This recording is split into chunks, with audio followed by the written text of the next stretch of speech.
ناظرین و سامعین السلام علیکم۔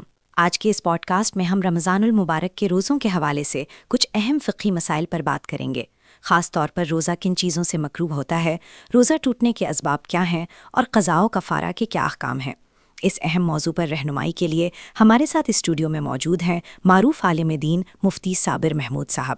مفتی صاحب پروگرام میں خوش آمدید۔ وعلیکم السلام ورحمۃ اللہ۔ جزاک اللہ مفتی حسان صاحب۔ مفتی صابر صاحب، سب سے پہلے تو ہمارے سامعین کی رہنمائی فرمائیے کہ روزے کے مکروہ ہونے اور باطل ہونے میں کیا فرق ہے۔ مفتی حسان صاحب، روزہ مکروہ ہونے سے مراد یہ ہے کہ روزے کے ثواب میں کمی آ جائے، مثلا روزے کی حالت میں غیبت، جھوٹ اور فحش گوئی وغیرہ کرنے سے ثواب کم ہو جاتا ہے، جبکہ روزہ باطل ہونے کا مطلب روزے کا ٹوٹ جانا ہے، مثلا روزے کی حالت میں جان بوجھ کر کھانا پینا اور بیوی سے مباشرت وغیرہ کرنے سے روزہ ٹوٹ جاتا ہے۔ بالکل واضح ہو گیا۔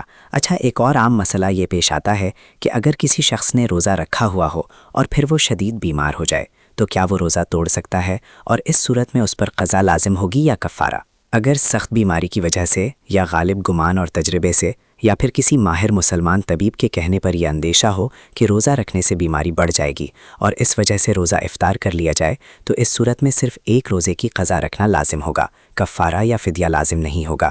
یہ تو کسی عذر یا بیماری کی صورت ہو گئی، لیکن اگر کوئی شخص بغیر کسی عذر کے جان بوجھ کر رمضان کا روزہ توڑ دے تو رمضان کے روزے کا کفارہ کن صورتوں میں واجب ہوتا ہے؟ جو شخص روزہ فرض ہونے کی تمام شرائط پوری کرتا ہو اور صبح صادق سے پہلے روزے کی نیت بھی کر چکا ہو، اگر وہ رمضان کے اس ادا روزے میں عمدن یعنی جان بوجھ کر روزہ توڑ دے، یعنی غذا یا دوا کے طور پر استعمال ہونے والی کوئی چیز کھا پی لے یا جمع کرے تو روزہ ٹوٹ جائے گا۔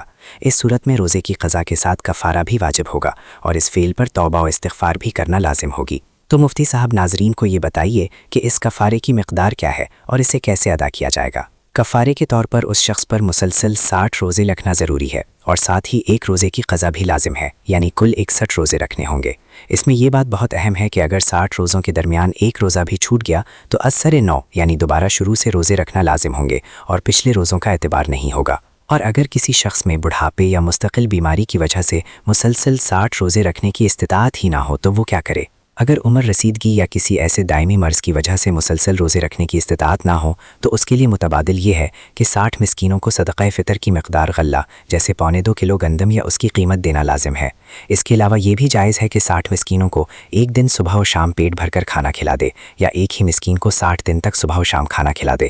ان تمام صورتوں میں کفارہ ادا ہو جائے گا۔ ایک اور پیچیدہ مسئلہ جو اکثر پوچھا جاتا ہے وہ یہ ہے کہ اگر کسی شخص نے متعدد یعنی ایک سے زیادہ روزے توڑے ہوں تو کیا ہر روزے کا الگ الگ کفارہ ادا کرنا ہوگا؟ اس حوالے سے تفصیلی حکم یہ ہے کہ اگر جماع کے علاوہ دیگر وجوہات مثلا جان بوجھ کر کھانے پینے کی وجہ سے متعدد کفارے لازم ہوئے ہیں تو سب کا ایک ہی کفارہ کافی ہے، چاہے وہ ایک رمضان کے روزے ہوں یا متعدد رمضان کے۔ لیکن اگر جماع کی وجہ سے ایک رمضان کے متعدد روزے توڑے تو بھی ایک کفارہ کافی ہے، مگر اگر مختلف رمضانوں کے روزے جماع کی وجہ سے توڑے ہیں تو پھر ہر رمضان کے روزوں کا الگ الگ کفارہ ادا کرنا ضروری ہے۔ بہت خوب۔ مفتی صاحب، پروگرام کے اختتام کی طرف بڑھتے ہوئے ذرا روزے کی قضا کا طریقہ بھی سمجھا دیجیے۔ جس شخص پر رمضان کے روزے کی قضا لازم ہو وہ سال کے ان 5 دنوں کے علاوہ جن میں روزہ رکھنا منع ہے، یعنی عید الفطر کا ایک دن اور ذوالحجہ کی 10، 11، 12 اور 13 تاریخ، باقی کسی بھی دن قضا روزہ رکھ سکتا ہے۔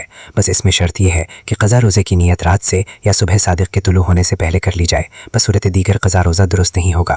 اور اگر رات کو نیت کر کے سو گیا اور سحری کے وقت آنکھ نہ کھلی تب بھی قضا روزہ درست ہوگا، کیونکہ روزہ رکھنے کے لیے سحری کرنا شرط نہیں بلکہ مستحب ہے۔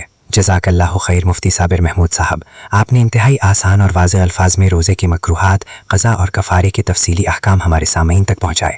ناظرین کرام، امید ہے کہ اس نشست سے آپ کے علم میں گراں قدر اضافہ ہوا ہوگا۔ اپنے میزبان مفتی حسان کو اگلے پروگرام تک کے لیے اجازت دیجیے۔ اللہ حافظ۔